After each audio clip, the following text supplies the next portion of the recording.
Being a young kid growing up in Schuylkill County, Pennsylvania, in the coal region, getting exposure to archery and bow hunting with all the local clubs, and learning the competitive side of the sport, we bring to you Grass Hollow Archery Chronicles. I grew up shooting next to my dad, having him oversee every single arrow at the local archery shops and competitions, eventually growing into being a competitor of my own. And my wife Sarah and I are proud of our son, who's followed the same steps. He's a bow hunter, a mentor for other kids, and a competitor. This is our story. This is the Grass Hollow Archery Chronicles.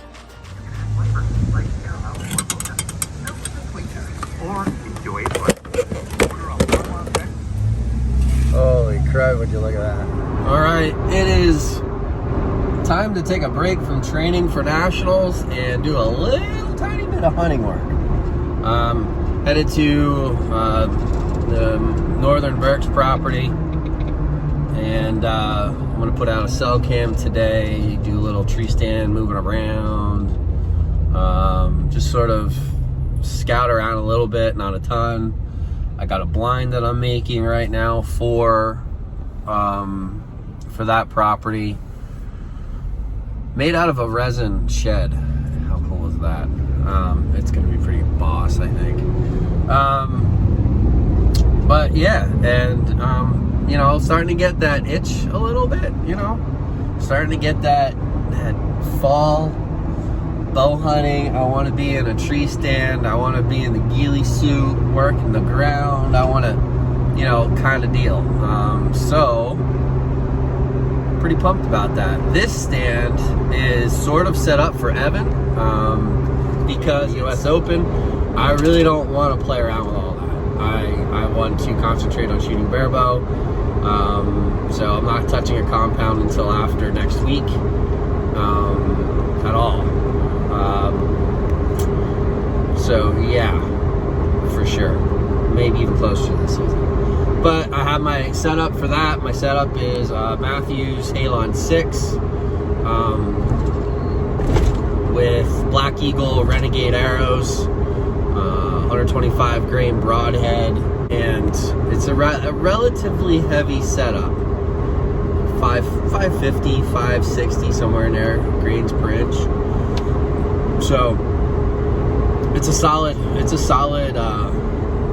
setup for sure. But my barebow setup is going to be new. I'm gonna do a review when I get it. It's a new one coming from a friend of mine. All right, setup is done. Got the saddle on. I don't even use a harness anymore. I just use my saddle. But long story short, this is a heavily used mountain trail. It comes down. The stand is right there. I put in 3 mock scrapes. One right here.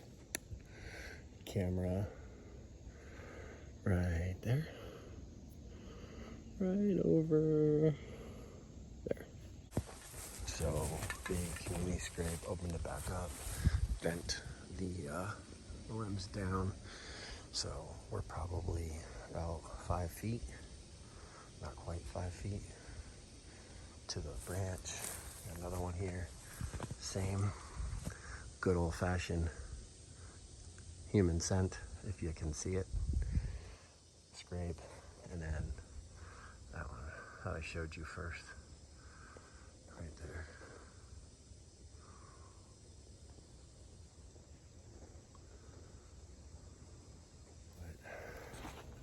But 2 more mock scrapes. Well, one's a previous scrape that I opened back up. But I had another one here. That was the community scrape right there.